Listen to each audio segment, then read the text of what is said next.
The dashcam catches everything. A man running, full sprint, down the middle of Interstate 35, weaving between stopped cars. You can see his face, terror. He knows.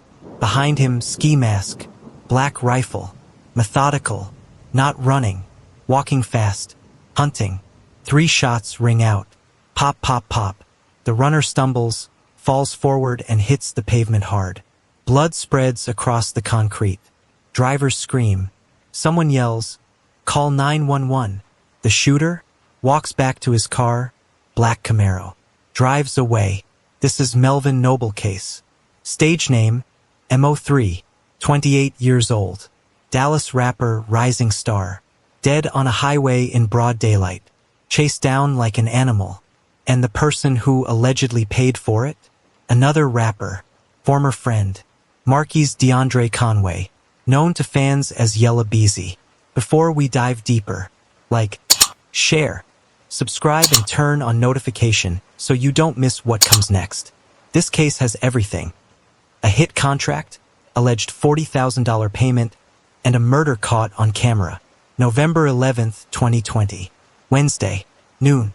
Mo3 was driving northbound on Interstate 35E near the Dallas Zoo. Traffic crawled. Lunch hour rush. People heading back to work after grabbing food.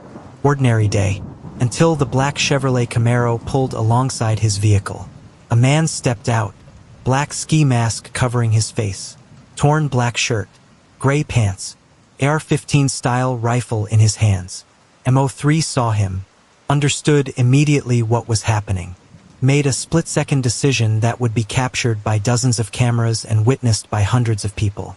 He abandoned his car, started running, not to the shoulder, not to safety, down the center of the highway, between lanes of stopped traffic, weaving through confused drivers who couldn't process what they were seeing. A man, running for his life, on Interstate 35, in the middle of the day.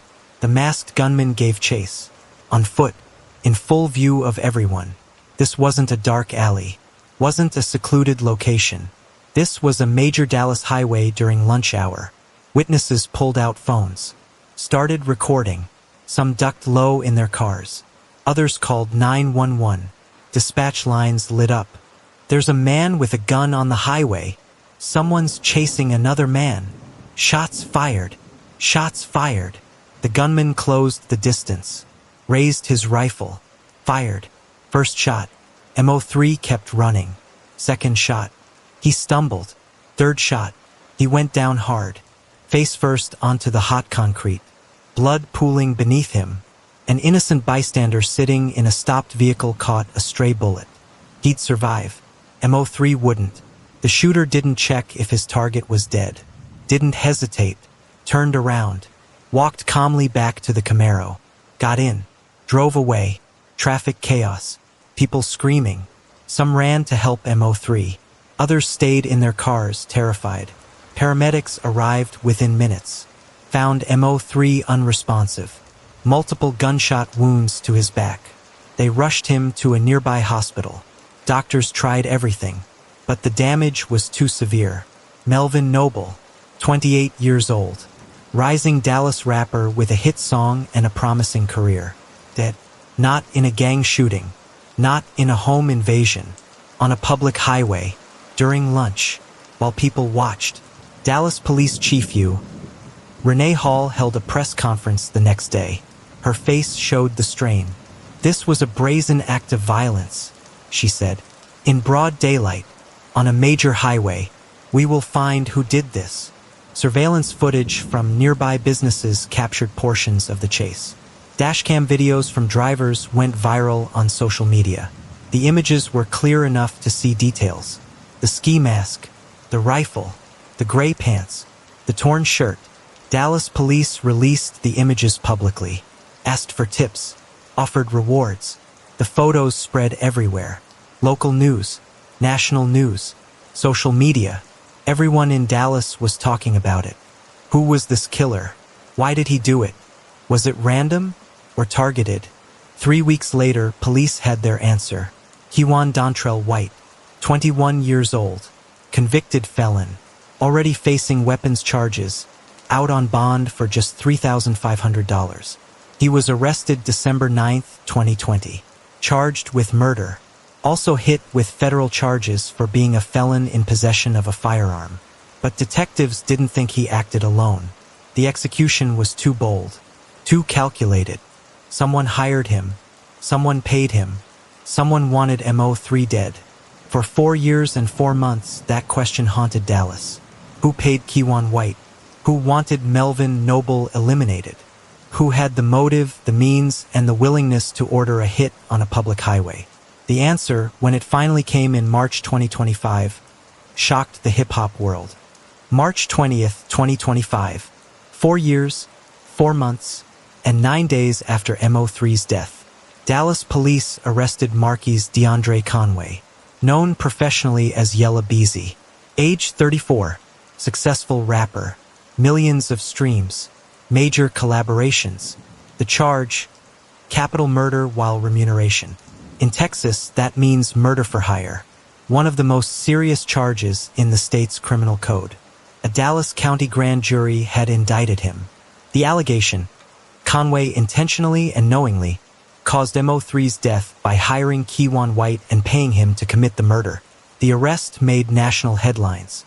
TMZ broke the story first, then Rolling Stone, Complex, Billboard. Every hip-hop outlet covered it. Yella Beezy, the guy who made That's On Me, the guy who collaborated with 2 Chainz and Chris Brown, he hired a hitman? Many couldn't believe it. Others said they'd suspected something. Some pointed to the fact that both he and Mo3 had publicly denied any beef, which now seems suspicious in retrospect. Conway was taken into custody without incident, booked into Dallas County Jail. His mugshot, looking tired, defeated, circulated online. Before the headlines, before the arrest, before the conspiracy allegations, there was just Melvin Noble, a kid from Dallas's North Side with a voice and a story to tell. Born in 1992, he grew up in neighborhoods where opportunities were limited and danger was constant.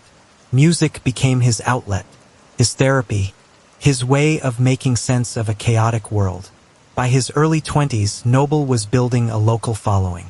He had a unique sound, melodic, emotional, vulnerable in ways that male street rappers rarely allowed themselves to be. Hold Ya Tongue dropped in 2014. It showcased his ability to blend singing with rapping, to put pain and hope into the same song. Local DJs played it. Fans responded. Word spread. Through 2015, 2016, and 2017, he released projects independently, used SoundCloud and YouTube to bypass traditional industry gatekeepers, built a fanbase one upload at a time, performed at small venues around Dallas. Ground-level hustle. Then came Everybody in 2018. The track was different, more polished, catchier hook, production quality that suggested he was leveling up. It caught fire in Dallas first, then spread to Houston, then Atlanta, then nationwide. The song's appeal was simple. It was relatable, about loyalty, about who's really there when times get hard, about sorting real friends from fake ones. Fans connected with that message. The melody stuck in your head. The emotion felt genuine. Labels noticed. He signed with H$M Music, a Dallas-based independent label, then partnered with Empire Distribution for wider reach. Mo3 was on his way. Then Louisiana legend Boozy Badass called. Boozy wanted to jump on the Everybody remix. For Mo3, this was huge. Boozy was Southern rap royalty. His cosign meant validation, credibility, exposure to a whole new audience. The Everybody remix dropped in 2019. The music video went viral. Millions of views, millions of streams, radio play across the South. Mo3's name was everywhere. More hits followed. Outside showed his range. Broken Love revealed depth. He could make club bangers and introspective tracks about heartbreak and loss. Interviews showed a thoughtful, articulate person. He talked about his past mistakes, about trying to grow, about using his platform to inspire kids who grew up like him. "I know I got people who don't like me," he told one blogger. "That comes with this life, but I'm trying to move forward." Make better choices. Show there's another way. Prophetic words. He acknowledged the danger, varied his routes, was careful about who he trusted, understood that success brought jealousy, and jealousy could turn violent. But caution has limits. Friends say he was focused on his career in late 2020, working on new music, planning his next moves, talking about expanding beyond Dallas, going national, maybe even international. He had everything to live for, a daughter who looked up to him, a mother who was proud, a fan base that loved him, career ascending. On November 10th, 2020, the day before his death, he posted on Instagram. Studio photos. Said new music was coming soon. Fans commented with fire emojis and excitement. 24 hours later, he was dead. The news hit Dallas like a bomb. First, shock, then grief, then anger. Who did this? Why? Beezy posted tributes. Other artists expressed disbelief. Fans left flowers at the site where he died. Murals appeared around Dallas depicting his face. His music streamed even more after his death. Everybody climbed charts again. New listeners discovered his catalog, realized what had been lost. His funeral was packed. Hundreds attended. His mother stood at the podium, barely able to speak through tears. She talked about her son, about his talent, his flaws, his efforts to be better, about the senseless violence that took him, about how many Dallas mothers have buried sons over ego and reputation. She pleaded with young people to find another way, to stop the cycle, to value life over beef. The words were powerful, but they didn't stop anything. More shootings followed, more funerals, more grieving mothers. Mo3's death became a symbol of the violence plaguing hip-hop, of beefs escalating beyond control, of talented artists dying before reaching their potential. He was 28. Most rappers don't peak until their 30s. He was just beginning. Imagine the albums he'd have released, the features, the growth as an artist, all gone, because someone allegedly paid $40,000 to have him killed. For 4 years, his family waited for answers. Keiwan White's arrest provided partial closure. They knew who pulled the trigger, but they wanted to know who paid him, who orchestrated it, who wanted their son dead badly enough to hire a killer. When Yella Beezy was arrested in March 2025, his mother felt vindicated. Finally, accountability, justice within reach. But even with an arrest, the pain remains. He's still gone. No trial will bring him back. No sentence will let his daughter hug her father again. His legacy is his music. Songs that captured struggle and hope, pain and resilience, the reality of growing up in Dallas. Fans still play Everybody, still post lyrics on social media, still remember Mo3. But what could have been, the evolution, the growth, the music never made, is lost forever. If you're still watching, you're clearly interested in real cases told in full. Like, share, subscribe now, and hit that notification bell so you don't miss what comes next. While Yella Beezy dominates headlines, 2 other men face the same charges. Their stories reveal different pieces of the same alleged conspiracy. Born in 1999, Keiwan White was 21 years old when Mo3 died, but he'd already lived a lifetime of crime. His first major arrest came in 2017. Police chase in Lancaster, Texas. White was driving a stolen vehicle. Officers pursued. High-speed chase through residential streets. White eventually crashed. Arrested at the scene. He was convicted, sentenced to 3 years in prison. But that wasn't his only conviction. 2 separate 18-month sentences for unauthorized use of motor vehicles. Multiple charges for evading arrest. His pattern was running from cops whenever confronted. By late 2020, White was out on bond, facing new felony charges for unlawful possession of a firearm by a felon. His criminal history barred him from having guns. Yet he'd been caught with one anyway. His bail? Just $3,500. Shockingly low for someone with his record. Multiple felony convictions. Pattern of fleeing. Facing new gun charges. Yet somehow bond was set at an amount he could easily post. This is the man who allegedly chased Mo3 down Interstate 35E on November 11, 2020.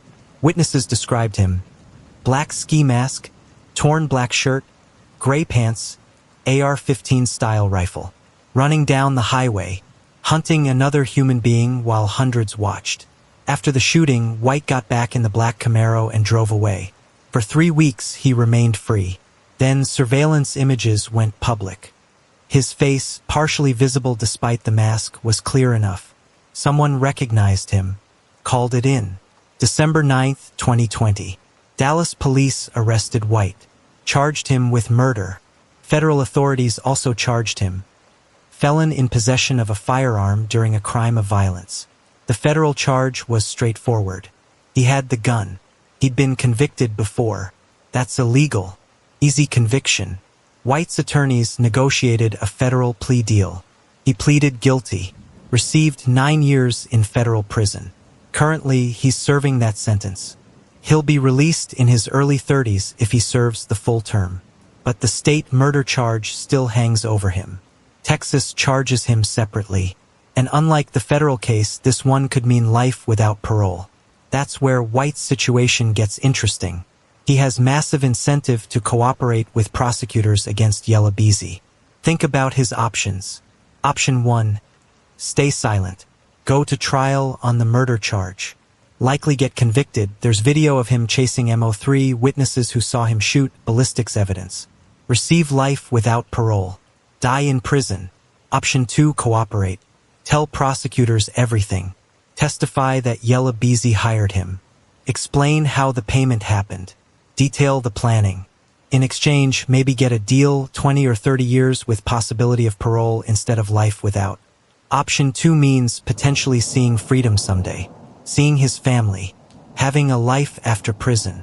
Option 1 means dying behind bars. The math isn't complicated. Publicly, there's no confirmation White has cooperated.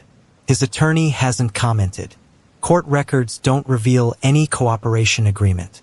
But behind closed doors, logic suggests prosecutors have offered him a deal. And White, if he's smart, has seriously considered it. If he testifies at trial, the defense will destroy him. They'll point to his extensive criminal record, his history of running from police, his obvious motive to lie for a reduced sentence. They'll argue he's saying whatever prosecutors want him to say to save his own skin, that his testimony is purchased, that his word is worthless. But if corroborated by financial records, phone data, and other witnesses, his testimony becomes powerful, devastating even. The jury would hear directly from the alleged shooter. Yella Beezy hired me to kill Mo3. Here's how much he paid. Here's when we met. Here's what he said. That's hard to overcome. Then there's Devin Brown, age 32, indicted April 24, 2021. Same charges as Yella Beezy.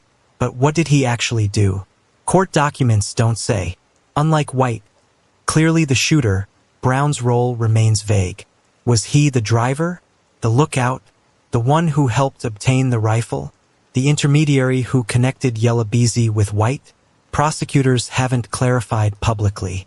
That ambiguity raises questions about the strength of evidence against him. In murder-for-hire conspiracies, everyone involved faces the same charge. The person who pays, the person who kills, the person who facilitates, all equally guilty under Texas law. But proving involvement requires evidence.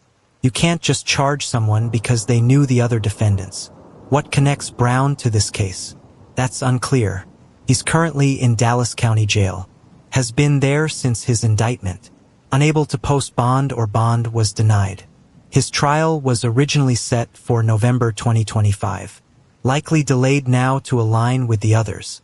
If convicted, he faces the same potential sentence. Life in prison without possibility of parole. Here's the challenge for prosecutors.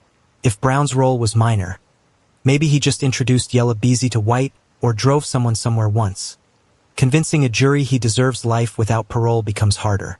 Juries tend to reserve the harshest punishment for the mastermind and the trigger man. Accessories get less sympathy, sure, but life without parole for a supporting role?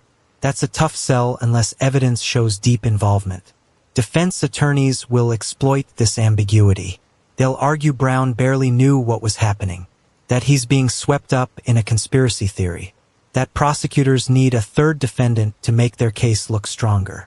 Whether that works depends on what evidence prosecutors actually have. The joint trial question.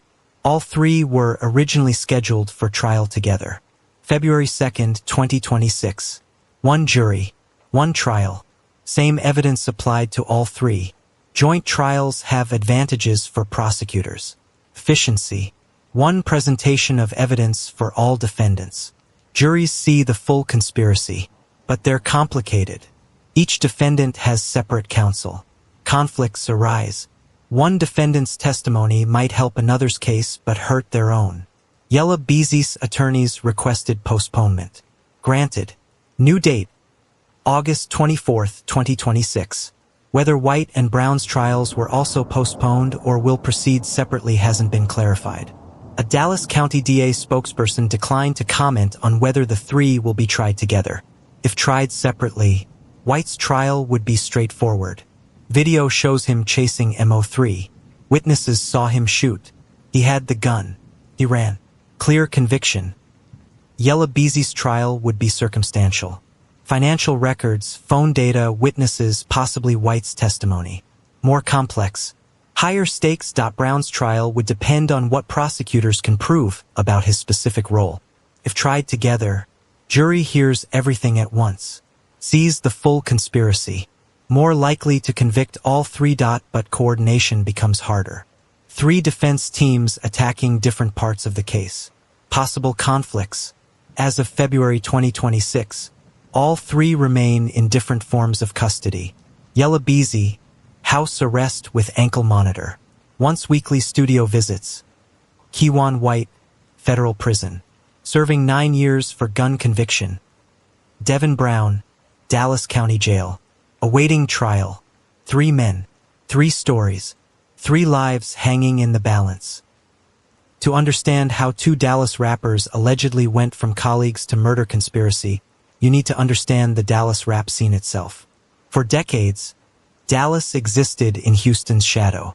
Houston gave the world Scarface, UGK, Slim Thug, Paul Wall, Mike Jones. Houston created Chopped and Screwed. Houston had a distinct sound and identity that traveled nationwide. Dallas struggled for that same recognition. The city produced talented artists, but they rarely broke through nationally. Dallas rap felt like Houston's little brother, always trying, rarely succeeding. That changed in the mid-2010s. A new generation emerged with a different sound. More melodic, emotionally raw, less focused on traditional gangsta rap and more willing to blend singing with rapping. Artists like Trap Boy Freddy, Big X the Plug, and others built local followings. They used social media to bypass record labels, posted music on SoundCloud and YouTube, built fan bases one upload at a time. Small venues turned into bigger venues. Local shows started selling out. Streaming numbers climbed.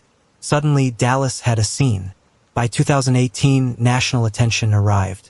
Major labels started scouting Dallas talent. Collaborations with established artists happened. The city felt like it was finally getting its moment. But alongside the opportunity came danger. Between 2018 and 2020, Dallas rap experienced a wave of violence. Several local artists were shot. Some died. Others survived but left the industry. The pattern was undeniable and alarming. Lil Loaded, real name Deshaun Robertson, was arrested in 2019 for the shooting death of his friend Kalia Walker. The case drew attention because Lil Loaded had just started gaining traction. He'd later die by suicide in May 2021 while awaiting trial. He was only 20 years old. Indian Red Boy Zirail Dijon Rivera was killed in Inglewood, California in July 2021. Though he died in LA, he had Dallas connections and feuds with Dallas artists. His shooting was captured on Instagram Live. Viewers watched him die in real time. The violence wasn't just affecting underground artists. People with legitimate followings, record deals, and mainstream potential were getting shot. Dallas Police Chief U. Renee Hall addressed the issue publicly after Mo3's death. She announced the department was partnering with the FBI to investigate the surge in violence. "We're seeing brazen acts," Chief Hall said. "People willing to commit murder in public in broad daylight.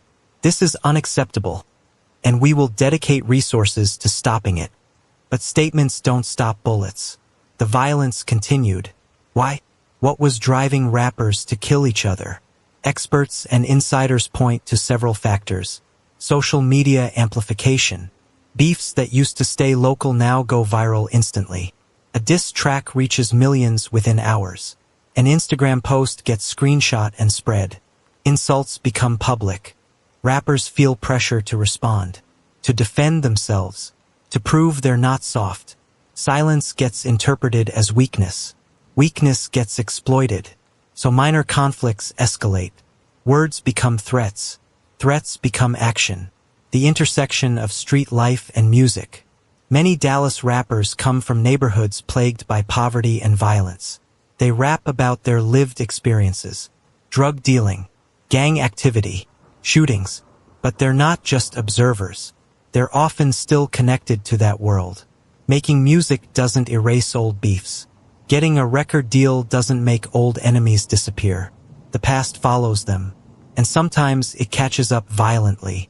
Competition for limited spotlight. Dallas was finally getting national attention, but the spotlight was narrow. Room for maybe 2 or 3 artists to break through at once. Everyone competed for the same opportunities, the same features, the same festival slots, the same attention from labels. Success for one artist could mean less opportunity for another. That breeds jealousy, resentment, bitterness. In some cases, allegedly, that turned deadly. The industry rewards authenticity. Record labels and fans value realness. They want rappers who are really about that life, who've actually lived what they rap about. Artists who distance themselves from street life risk being called fake. Studio gangsters, posers. So rappers feel pressure to maintain credibility, to prove they're still connected, to show they'll back up their words with action if necessary.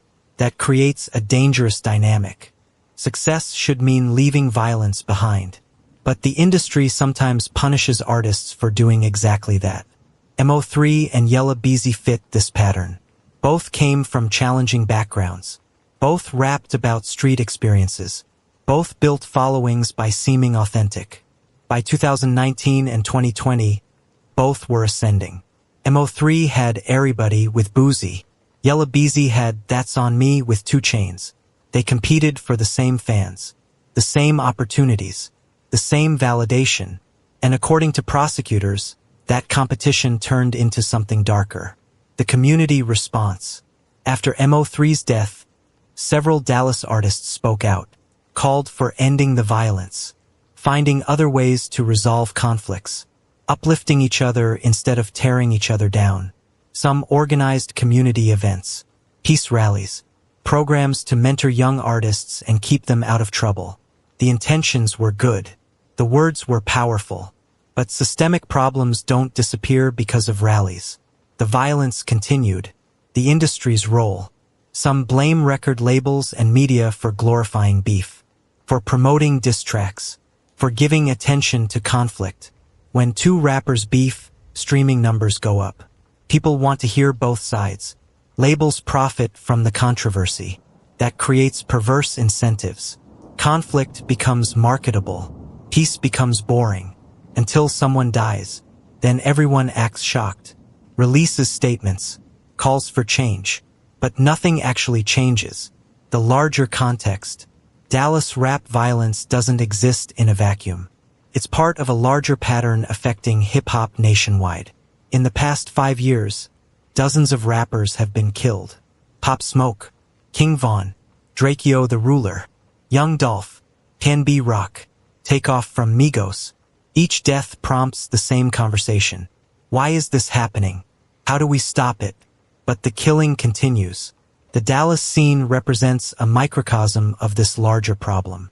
Talented artists with real potential, cut down before reaching their peak, killed over beefs that could have been resolved with conversation. The tragedy is that both Mo3 and Yella Beezy had so much to offer. Both were connecting with fans. Both were building something. If the allegations are true, ego and competition destroyed them both.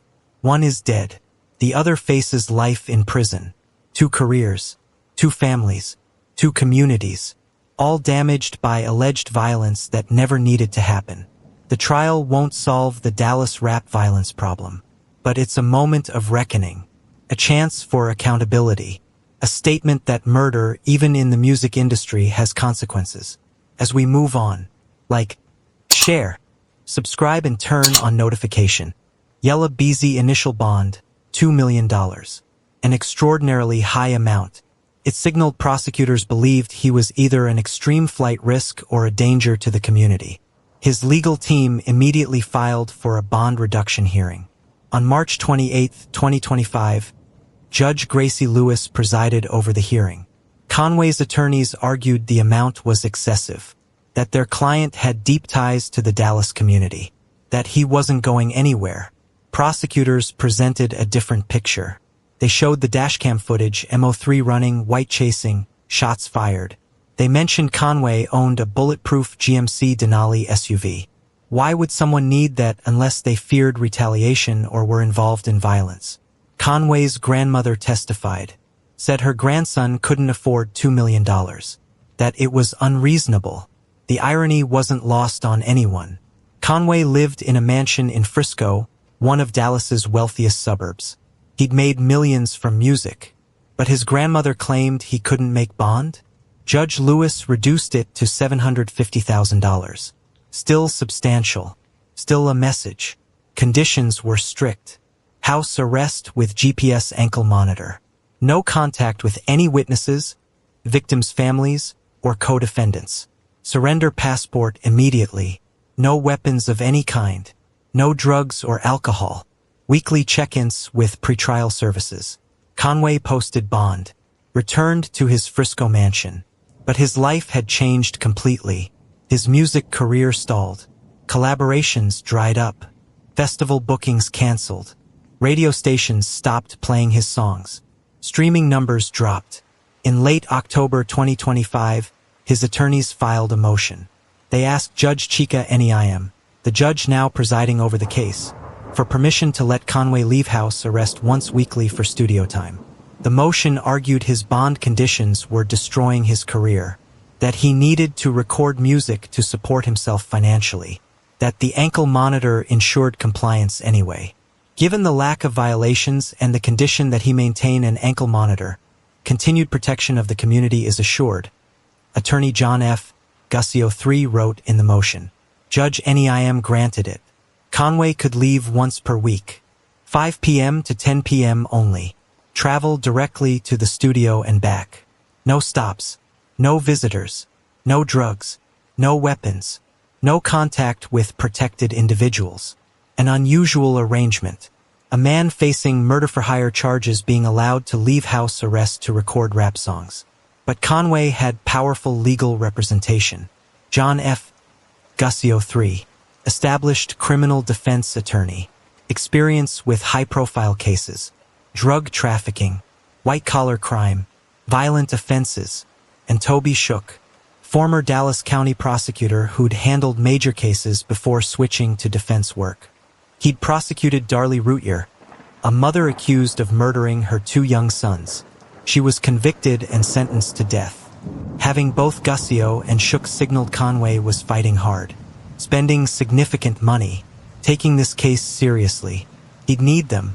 Originally, the trial was set for February 2, 2026. A pretrial hearing was scheduled for January 9, 2026. Conway pleaded not guilty. His attorneys maintained his innocence.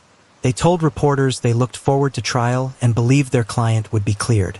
But on January 23, 2026, Conway's attorneys filed a motion to postpone. They said they needed more time to review discovery material, more time to investigate potential witnesses, more time to prepare their defense. The judge granted it. New trial date, August 24, 2026. In Texas, capital murder while remuneration carries 2 possible sentences.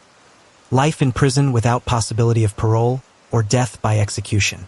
Texas actively uses the death penalty. Since 1976, the state has executed more people than any other.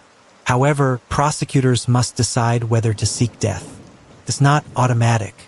As of February 2026, there's no public indication the Dallas County DA's office is pursuing that option for Conway. More likely, life without parole. For someone 34 years old, that means dying in prison, never seeing freedom again, never walking outside except in a prison yard, never making music except in a cell. The stakes couldn't be higher. As of February 2026, Conway remains on house arrest. Ankle monitor constantly tracking his location. Once weekly studio visits, his only escape from the mansion. He's proclaimed his innocence. Maintained he had nothing to do with Mo3's death. Claims he barely knew Keywan White. Says prosecutors are building a circumstantial case with no direct evidence. His attorneys echo this. They've hinted their defense will attack witness credibility, challenge evidence interpretation, and argue their client is being scapegoated. But prosecutors have spent nearly 5 years building this case. They believe they have enough evidence, enough witnesses, enough to convince a jury that Yella Beezy paid Keywan White to kill Mo3. How do prosecutors prove someone hired a hitman, especially when that person is famous, wealthy, and has top-tier lawyers? You build it piece by piece. Follow the money. Track communications. Find witnesses willing to talk. The state's case against Yella Beezy rests on several pillars. The financial evidence. According to investigators, Markies Conway withdrew a large sum of cash from his bank account shortly before Mo3's death. The exact amount hasn't been disclosed publicly, but sources familiar with the case say it was substantial. Not pocket money. The kind of withdrawal that demands explanation. The timing is what makes it damning. Days before November 11th, 2020, this large cash withdrawal. Then Mo3 gets killed. Then no explanation for where that money went. Prosecutors will walk the jury through the bank records. Show the account. Show the withdrawal date. Show the amount. Then show when Mo3 died. They'll argue this was the payment to Keywan White. The contract. The price for Mo3's life. Defense attorneys will counter with alternative explanations. They'll present evidence that Conway regularly handled large cash sums. That he's a rapper who does business in cash. That independent artists often withdraw money for legitimate purposes, paying producers, covering studio time, handling expenses that don't go through traditional banking. They'll bring in financial experts who'll testify that in the music industry, large cash transactions aren't unusual. That the timing could be coincidental. That correlation doesn't equal causation. The jury will have to decide. Routine business expense or payment for murder? Investigators obtained cell phone records showing contact between Conway and White before and after Mo3's death. The exact content of these communications hasn't been made public. Court filings mention multiple phone calls and text message exchanges, but don't reveal what was said. Prosecutors claim the records show coordination, planning, a relationship that contradicts Conway's assertion that he barely knew White. Cell tower data allegedly places both men in similar locations at key times, their phones pinging off the same towers, suggesting meetings, suggesting coordination. Defense will challenge every assumption. Cell phone records can be interpreted multiple ways. 2 phones near the same tower doesn't prove conspiracy. People communicate for countless reasons. Maybe they had mutual friends. Maybe White did security work. He could have been hired for legitimate protection given Conway's previous shooting in 2018. Maybe the contact was social, unrelated to any murder plot. Defense will hire their own cell phone experts, who'll testify about the limitations of tower data, about how it can't prove what was discussed, about innocent explanations for contact. The witness testimony. Multiple witnesses have allegedly come forward with damaging information. Some claim they heard Conway express hatred toward Mo3, talk about wanting him dead, express jealousy over Mo3's success with Beezy. Others say they saw Conway and White together, knew money changed hands, understood White was being paid for a job. A few allegedly witnessed conversations where the hit was discussed. Not directly, no one claims Conway said, "Go kill Mo3, but coded language, references, implications. Witness testimony is always the most vulnerable part of any case. Credibility can be destroyed, motives questioned, inconsistencies exposed. Defense will investigate every witness ruthlessly. Criminal records, prior convictions for lying, pending charges where they might want a deal. Are they hoping for leniency on their own cases? Do they have personal beefs with Conway? Have they changed their stories over time? If prosecutors rely on jailhouse informants, people who claim Conway confessed while in custody, defense will savage their credibility. Everyone knows snitches fabricate confessions to get reduced sentences. But if multiple independent witnesses tell consistent stories, if they corroborate each other without having coordinated, that becomes much harder to dismiss. The Keiwan White factor. This is the elephant in the courtroom. Will Keiwan White testify against Yella Beezy? White is already in federal custody, already serving 9 years for firearms violations. But the state murder charge still hangs over him. If convicted at trial, he faces life in prison without parole. He's currently 26 years old. That means dying behind bars. But if he cooperates, if he testifies that Conway hired him and paid him to kill Mo3, prosecutors could offer a deal. Maybe 20 or 30 years with possibility of parole instead of life without. That's the difference between potentially seeing freedom in his 50s versus never getting out. The incentive to cooperate couldn't be clearer. Has White made a deal? Publicly, there's no confirmation. His attorney hasn't commented. The DA's office won't say. White himself has remained silent. But logic suggests prosecutors have at least approached him with an offer.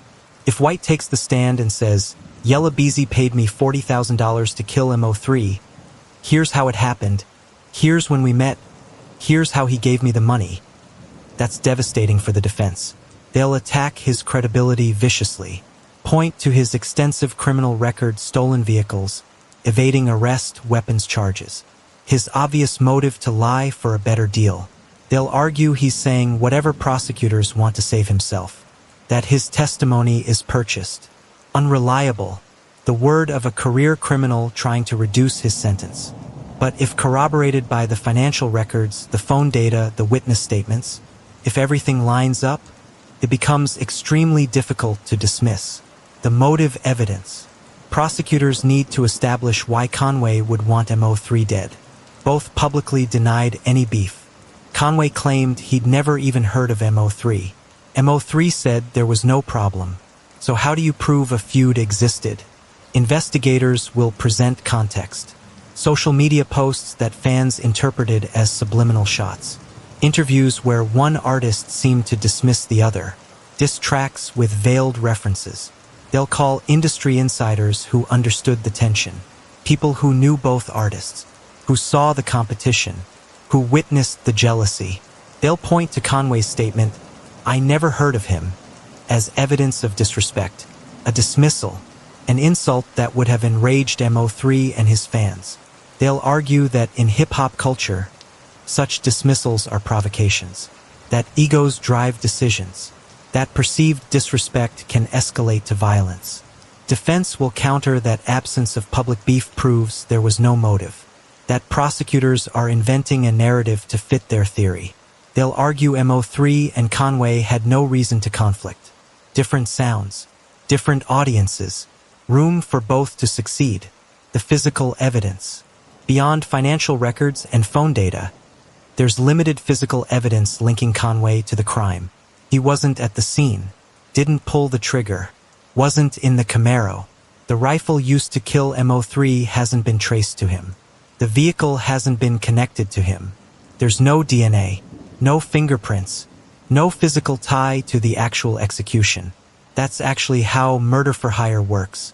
The person paying stays far away, uses intermediaries, maintains distance, but it also makes proving the case harder.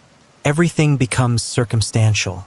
You're asking a jury to connect dots rather than see direct evidence. Defense will hammer this point. Where's the smoking gun? Where's the confession? Where's the direct proof? All you have is a cash withdrawal that could be explained, phone records that could be innocent, and witnesses who might be lying. Prosecutors counter, murder for hire is inherently circumstantial. The whole point is separation. But when you put all the pieces together, money, motive, communications, witnesses, the picture becomes clear. It's a circumstantial case. But circumstantial cases can be strong, can result in convictions. The jury will have to decide. Does it all add up to murder for hire beyond reasonable doubt? Or is there enough uncertainty to acquit? August 24th, 2026. That's when everything gets decided.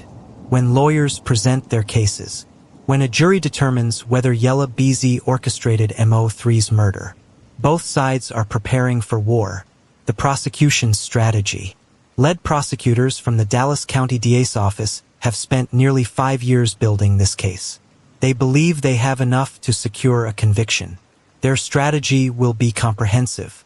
Present the evidence piece by piece. Build toward an unavoidable conclusion. They'll start with motive. Establish that despite public denials, tension existed between Mo3 and Yella Beezy. They'll call witnesses who heard Conway express jealousy about Mo3's boozy collaboration. People who understood the competition. Industry insiders who knew the beef was real even if both artists denied it publicly. They'll show that Conway's claim, "I never heard of him," was a lie. A dismissive insult designed to belittle a rival. They'll argue this demonstrated contempt, disrespect, the kind of ego-driven hatred that can escalate to violence. Next, they'll present the financial evidence. Walk the jury through bank records. Show the large cash withdrawal shortly before Mo3's death. Establish that the timing and amount suggest payment for services rendered. They'll bring in forensic accountants who'll testify about the difficulty of explaining such a withdrawal for legitimate purposes. They'll argue the money wasn't for studio time, wasn't for production, wasn't for any normal business expense. It was payment to Kiwan White, contract money, the price for Mo3's life. Then comes the communication evidence. Cell phone records showing contact between Conway and White before and after the murder. Text messages, phone calls, cell tower data placing them in proximity. Prosecutors will call telecommunications experts who'll walk the jury through how cell towers work, how the data proves coordination, how the pattern of communication suggests planning. Defense will attack this interpretation, but prosecutors will be ready with detailed timelines, charts showing when calls happened, where both men were when phones connected. Witness testimony follows. This is where cases often live or die. Prosecutors will parade witnesses who heard Conway talk about wanting Mo3 dead, who saw Conway and White together, who knew money changed hands, who understood what was being planned. Each witness will be carefully prepped, their stories consistent, their credibility defended against inevitable attacks. Defense will shred them on cross-examination, find inconsistencies, expose criminal records, reveal motivations to lie. But if prosecutors have enough witnesses telling similar stories from different perspectives, if they corroborate each other without having coordinated, that becomes powerful. Then potentially, most devastating of all, Kiwan White takes the stand. If White has agreed to testify, this is the prosecution's nuclear weapon. He'd describe meeting Conway, explain how the contract was made, detail when and how he received payment, describe the planning, admit pulling the trigger, and finger Conway as the one who hired him. Yella Beezy paid me $40,000 to kill Mo3. He said he wanted him dead. He gave me half up front, promised the rest after. I did what I was paid to do. Testimony like that, direct, detailed from the actual shooter, is extraordinarily difficult to overcome. Defense will savage his credibility. Point to his 9-year federal sentence. His obvious motive to lie for a deal on the state murder charge. His criminal history. His self-interest. But juries often find co-conspirator testimony compelling, especially when corroborated by financial records, phone data, and other witnesses. Finally, prosecutors will show the dashcam footage. Mo3 running, White chasing, shots fired, Mo3 collapsing. This doesn't directly implicate Conway, but it shows what happened. The brutality, the execution, the reminder of what's at stake. Prosecutors will stand before the jury and say, someone paid for this. Someone wanted Melvin Noble dead. Someone hired Keywan White. All the evidence points to one person, Markies Conway. Yella Beezy. The defense's strategy. Conway's attorneys, John Gussio and Toby Shook, face a significant challenge. But they're experienced, skilled, and they have a plan. Their strategy centers on reasonable doubt. They don't need to prove innocence, just create uncertainty. First, they'll attack the motive evidence. Argue there was no real beef. That both artists publicly denied problems because there were no problems. That prosecutors are inventing a narrative to fit their theory. They'll point out that Dallas rap had room for both artists. Different sounds, different audiences, no reason for conflict. They'll argue Conway's "never heard of him" statement was taken out of context, or was just dismissive talk that didn't mean anything, or was misreported, not evidence of murderous intent. Next, they'll explain the financial evidence. Bring in witnesses who'll testify about Conway's business practices. Show other large cash withdrawals for legitimate purposes. Present contracts, receipts, anything proving he regularly handled money this way.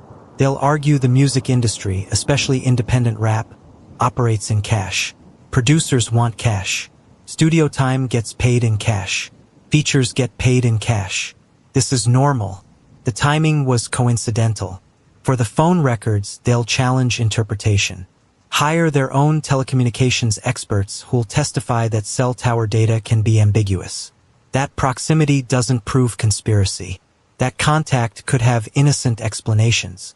Maybe White did security work. Conway was shot in 2018. Maybe he hired White for protection. Maybe they had mutual friends. Maybe the contact was social. Without knowing actual content of communications, you can't prove what was discussed. Then comes the assault on witnesses. Defense investigators will dig into every witness's background, find criminal convictions, prior false statements, pending charges where they want deals. Cross-examination will be brutal. You're testifying because prosecutors offered to reduce your sentence, correct? You've lied under oath before, haven't you? You have a personal beef with Mr. Conway, don't you? How much are you being paid for your testimony? Each witness's credibility will be systematically destroyed. If Keywan White testifies, the attack will be ferocious. Defense will spend days cross-examining him. Point to every conviction, every lie, every reason he'd fabricate testimony. You're facing life without parole on the state murder charge, correct? And prosecutors offered you a deal if you testify against Mr. Conway? So you're trading your testimony for a reduced sentence? You'd say anything to get out of prison, wouldn't you? They'll argue White is the real killer, that he acted alone for his own reasons, that prosecutors need a bigger name to justify their 5-year investigation. They'll point out the lack of physical evidence. Conway wasn't at the scene, didn't touch the gun, wasn't in the car. No DNA, no fingerprints, nothing directly tying him to the actual murder. Everything is circumstantial. Interpretations of financial records, interpretations of phone data, witnesses with questionable credibility. Where's the smoking gun? Where's the confession? Where's the direct proof? Finally, they'll humanize Conway, call character witnesses, people who know him as a talented artist, devoted family member, community figure. They'll argue he's being scapegoated, that Dallas prosecutors want a high-profile conviction, that it's easier to blame a successful rapper than to admit violence in the music scene is more complex than he hired a hitman. Their closing argument will hammer reasonable doubt. The state wants you to believe Yella Beezy hired a hitman, but where's the proof? A cash withdrawal that could be explained, phone calls that could be innocent, witnesses who are lying for deals. That's not proof beyond reasonable doubt. That's speculation. And you can't convict based on speculation. The jury's decision. 12 people will decide. Unanimous verdict required. Even one holdout creates a hung jury. If all 12 vote guilty, Conway gets life in prison without parole. He's 34 now. That means dying behind bars. If all 12 vote not guilty, he walks free. Career damaged, but free. If they deadlock, hung jury. Prosecutors can retry. But it's costly, time-consuming. Some prosecutors decline after a hung jury.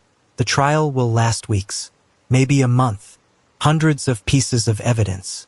Dozens of witnesses. Intense cross-examinations. Then jury deliberation. Could take hours. Could take days. Then a verdict. And then we'll know whether Yella Beezy orchestrated Mo3's murder. Or whether the state's case collapsed under scrutiny. 6 months until we find out. 5 years, 3 months, and 13 days. That's how long Mo3's family has waited. Since November 11th, 2020, when they got the call that changed everything. When they learned Melvin had been shot on Interstate 35. When they raced to the hospital only to learn he didn't make it. 5 years of grief, of questions, of anger, of demanding answers from a system that moves slowly. Keiwan White's arrest in December 2020 provided partial closure. They knew who pulled the trigger, but that wasn't enough. They wanted to know who paid him, who orchestrated it, who wanted their son dead. The arrest of Yella Beezy in March 2025 felt like validation. Finally, accountability within reach. His mother has attended every court hearing, every bond hearing, every status conference, sitting in the gallery, watching the man accused of hiring her son's killer walk out on house arrest. She told reporters after one hearing, "No amount of time will bring Melvin back, but I need to know justice was done. I need to know the people responsible are held accountable." At Mo3's funeral, she pleaded with young people to stop the violence, to find other ways to resolve conflicts, to value life over ego. Those words resonated, but they didn't change the pattern. More Dallas rappers have been shot since 2020. More mothers have buried sons. The cycle continues. Mo3's music still streams millions of times. Everybody remains a hit. New listeners discover his catalog. Connect with the emotion, the vulnerability, the authenticity. But what could have been is lost forever. He was 28. Most artists don't peak until their 30s. He was just beginning to fulfill his potential. Imagine the albums never released.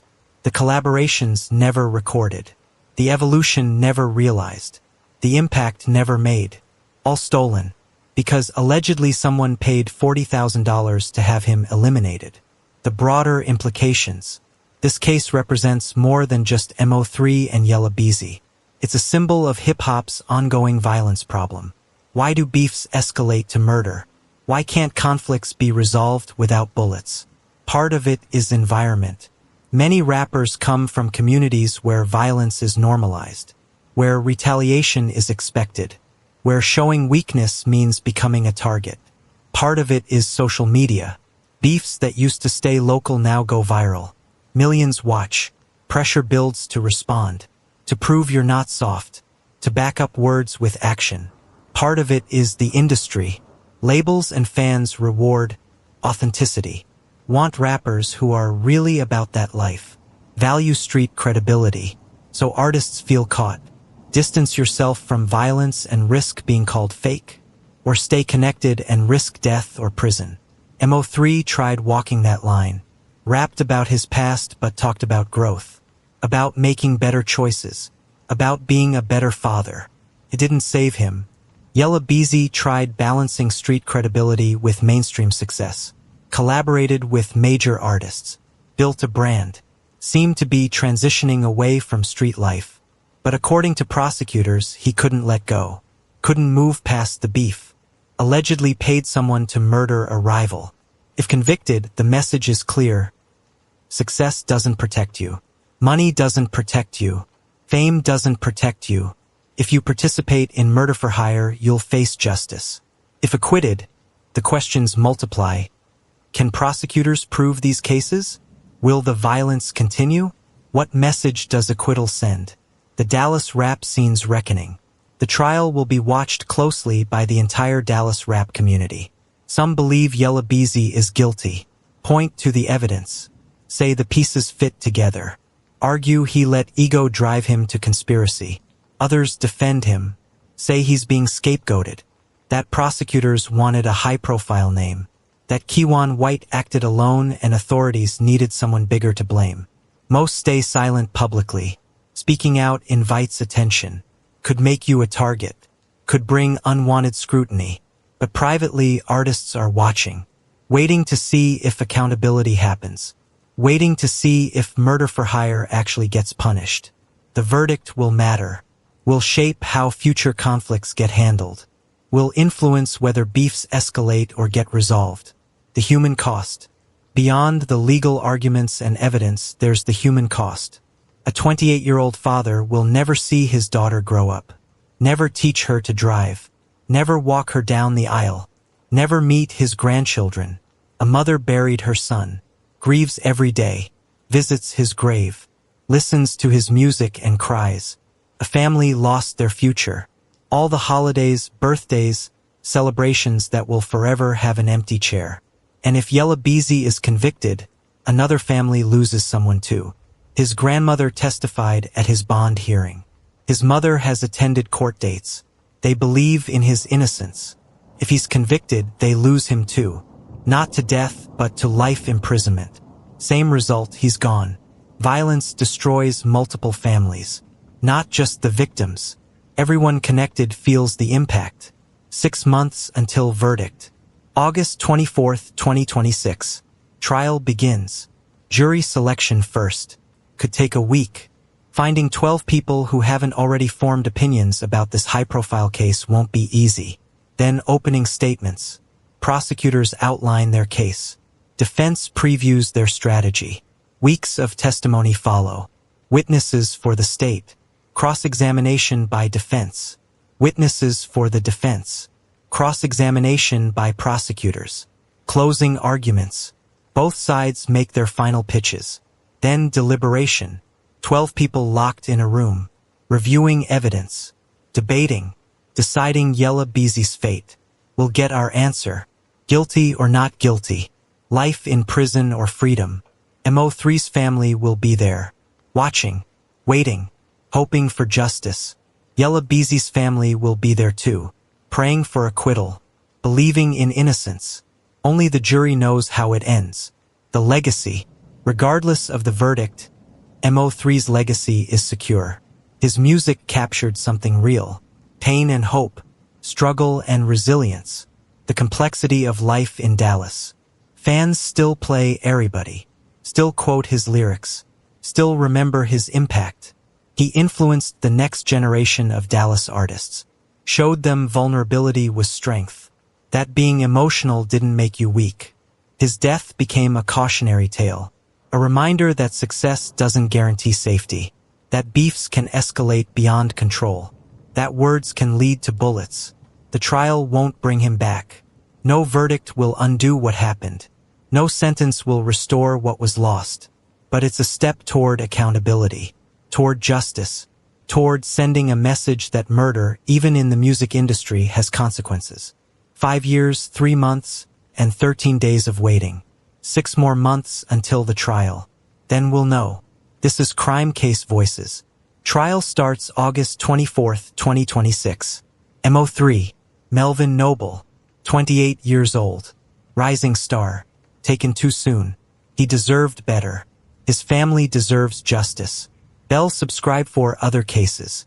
Red heart smash that like button if you believe justice needs to be served. Speech balloon comment. Will Yella Beezy be convicted? Guilty or not guilty? What do you think happens? Link share this documentary so Mo3's name and story live forever. Dove drop dove to honor Melvin Noble's memory. Say his name. Mo3. Balance scale drop balance scale if you think the evidence points to guilty. Television watch next in the top right corner. Another case where fame couldn't save them from justice. Rest in power Mo3.